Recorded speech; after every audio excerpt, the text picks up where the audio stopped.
வணக்கம். நீங்கள் இணைந்திருப்பது வடக்கின் குரல் செய்திகளுடன். மன்னார் மாவட்ட பொது வைத்தியசாலையை மத்திய அரசின் கீழ் கொண்டுவர வேண்டும் என அபிவிருத்தி குழு கூட்டத்தில் கலந்து கொண்டு தாய்யொருவர் உருக்கமான கோரிக்கையொன்றை முன்வைத்துள்ளார். மன்னார் மடு திருவிழா போன்ற நிகழ்வுகளின் போது ஆயிரக்கணக்கான மக்கள் கலந்து கொள்கின்றனர். அவர்களில் யாருக்காவது அவசரமாக வைத்தியசாலை செல்ல நேரிட்டால் யாழ் போதனா வைத்தியசாலைக்கு செல்ல வேண்டிய நிலை உள்ளது. ஏனெனில் மன்னார் வைத்தியசாலை அந்த அளவுக்கு வசதிகள் குறைந்த வைத்தியசாலையாக உள்ளது. மாகாண மட்டத்தில் அதனை முன்னேற்றுவதற்கான நடவடிக்கைகள் கடந்த காலத்தில் மேற்கொள்ளப்படவில்லை. இவ்வாறிருக்க மன்னார் மாவட்ட பொது வைத்தியசாலையை மத்திய அரசின் கீழ் கொண்டுவரும் செயற்திட்டத்திற்கு வன்னி மாவட்ட நாடாளுமன்ற உறுப்பினர் வைத்தியர் சத்தியலிங்கம் கடுமையான எதிர்ப்பை அபிவிருத்தி குழு கூட்டத்தில் வைத்து வெளிப்படுத்தியிருந்தார். எனினும் தமிழரசு கட்சி மன்னார் மாவட்ட பொது வைத்தியசாலையை அபிவிருத்தி செய்ய எந்தவொரு முயற்சியையும் எடுக்கவில்லை என நாடாளுமன்ற உறுப்பினர் ரிஷாட் பதிவுதீன் இதன்போது பதிலளித்திருந்தார். இதன்போது மனித உயிரை முக்கியமாக கருதி வசதிகள் குறைந்த மன்னார் மாவட்ட பொது வைத்தியசாலையை மத்திய அரசின் கீழ் கொண்டுவர வேண்டும் என கூட்டத்தில் கலந்து கொண்டு தாய் ஒருவர் கோரிக்கை விடுத்திருந்தார். ஜெனீவா செல்லும் முன்னர் முக்கிய சந்திப்பை நடத்தும் விஜித் ஹேரத். இலங்கையின் வெளியுறவு அமைச்சர் விஜித் ஹேரத் கொழும்பிலிருந்து இயங்கும் ராஜதந்திரிகளை சந்திக்க உள்ளதாக தெரிவிக்கப்பட்டுள்ளது. இந்த வாரத்தில் குறித்த சந்திப்பு ஏற்பாடாகியுள்ளது.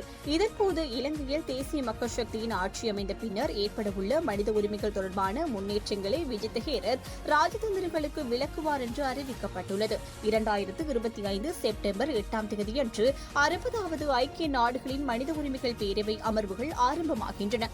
இதில் கலந்து கொள்ள ஜெனீவாவுக்கு செல்வதற்கு முன்னரே விஜித் ஹேரத் ராஜதந்திரிகளை சந்திக்க உள்ளார். இந்த சந்திப்பின் போது பயங்கரவாத தடுப்பு சட்டத்தை ரத்து செய்ய எடுக்கப்பட்ட நடவடிக்கைகள் மற்றும் ஒரு சுயாதீன வழக்கு தொடுநர் அலுவலகத்தை அமைத்தல் ஆகிய விடயங்களை அரசாங்கம் முன்னிலைப்படுத்தும் என்று எதிர்பார்க்கப்படுகின்றது.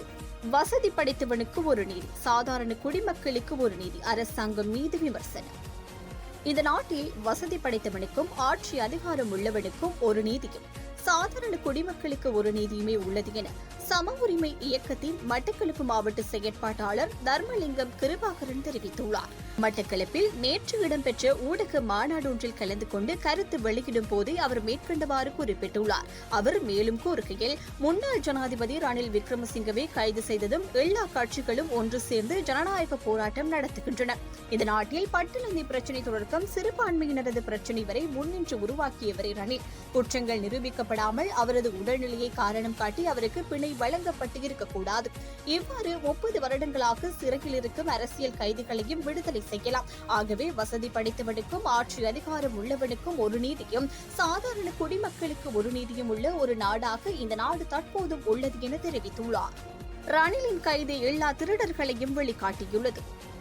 ரணில் விக்ரமசிங்க கைதானது எல்லா திருடர்களையும் வெளிக்காட்டியுள்ளது என பாராளுமன்ற உறுப்பினர் இளங்குமரன் தெரிவித்துள்ளார். கிளிநொச்சியில் இன்று நடைபெற்ற ஊடக சந்திப்பில் வைத்து அவர் இதனை குறிப்பிட்டுள்ளார். கூட்டு சேர்ந்தவர்கள் எல்லாம் படிப்படியாக சிறை செல்லப் போவது அவர்களுக்கு தெரியும். பாதாள உலக குழுக்களை இயக்குபவர்கள் இவர்கள். இன்று வெளிநாடுகளில் தங்கியிருந்த நிலையில் கைது செய்யப்பட்டுள்ளனர். புலனாய்வு பிரிவு மற்றும் போலீஸ் பிரிவை சுயாதீனமாக இயக்கிவிட்டிருக்கின்றோம். கடந்த காலம் என்றால் அரசியல் அழுத்தம் காரணமாக இவ்வாறு செய்ய மாட்டார்கள். இவர்களில் கைதுக்கு பின்பு பல அரசியல்வாதிகள் பெயர்கள் தெரியவரவுள்ளது. தேசிய மக்கள் சக்தி அரசாங்கத்தின் மீது மக்களுக்கு அளவு கடந்த நம்பிக்கையுள்ளது. சட்டம் தன் கடமையை செய்யும் போது இந்த கூட்டங்கள் இல்லாமல் போய்விடும் எனவும் அவர் தெரிவித்தார். மீண்டும் கைது செய்யப்படவுள்ள ரணில் காரணமும் காலமும் வெளியானது. முன்னாள் ஜனாதிபதி ரணில் விக்ரமசிங்கே மீண்டும் கைது செய்யப்படும் சாத்தியம் உண்டு என்று அமைச்சர் விமல் ரத்நாயக்க தெரிவித்துள்ளார். வார இறுதி பத்திரிகையொன்றுக்கு வழங்கிய நேர்காணலின் போது அவர் மேற்கண்டவாறு குறிப்பிட்டார். தொடர்ந்தும் தெரிவிக்கையில், ரணில் விக்ரமசிங்கே கைது அரசியல் பழிவாங்கல் என்று கூறுவதில் எவ்வித அடிப்படை தன்மையும் இல்லை. சட்ட ஆலோசனைகளுக்காக பட்டளந்த ஆணைக்குழு அறிக்கை சட்டமா அதிபருக்கு அனுப்பி வைக்கப்பட்டுள்ளது. சட்ட ஆலோசனை கிடைக்கப்பெற்றதுடன் பட்டளந்த சம்பவத்திற்கு எதிராக எதிர்வரும் நாட்களில் சட்ட நடவடிக்கை எடுக்கப்பட உள்ளது. அதேபோன்று மத்திய வங்கி பிணைமுறி மோசடி விவகாரம் குறித்தும் விசாரணைகள் ஆரம்பிக்கப்பட்டுள்ளன. நீதிமன்றத்தின் விசாரணைகளுக்கு அமைய ரணில் விக்ரமசிங்கே மத்திய வங்கி பிணைமுறி மோசடி விவகாரத்திலும் கைது செய்யப்படலாம்.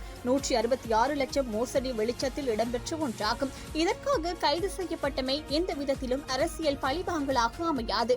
விசாரணையூடாக தெளிவான முறையில் ரணில் விக்ரமசிங்கே கைது செய்யப்பட்டுள்ளார். அரசியல் பழிவாங்கலாக இருக்குமாயின் அதற்கான முன்னேற்பாடுகள் அல்லது ஒரு நாடகம் அரங்கேற்றப்பட்டிருக்க வேண்டும். அதுவே கடந்த கால அனுபவங்கள். அவ்வாறு எதுவும் இடம்பெறவில்லை என குறிப்பிட்டுள்ளார். மேலும் நேர்மையாக கூறுவதாயின் ரணில் விக்ரமசிங்கவுக்கு எவ்வாறானதொரு குற்றச்சாட்டு உள்ளதை மாத்திரமே நாங்கள் அறிந்திருந்தோம். வாக்குமூலம் அளிக்க குற்றப்புலனாய்வு பிரிவுக்கு அழைத்தமையை அறிந்திருந்தோம். அதற்கு பிறகும் அரசியல் பழிவாங்கல்களுக்கான சூழலை அரசாங்கம் முன்னெடுத்ததாக கூற முடியுமா என அமைச்சர் பிமல் ரத்நாயக்க கேள்வி எழுப்பியுள்ளார். இத்துடன் வடக்கின் குரல் செய்திகள் நிறைவுக்கு வருகின்றது. தொடர்ந்தும் வடக்கின் குரல் செய்திகளோடு இணைந்திருங்கள். வணக்கம்.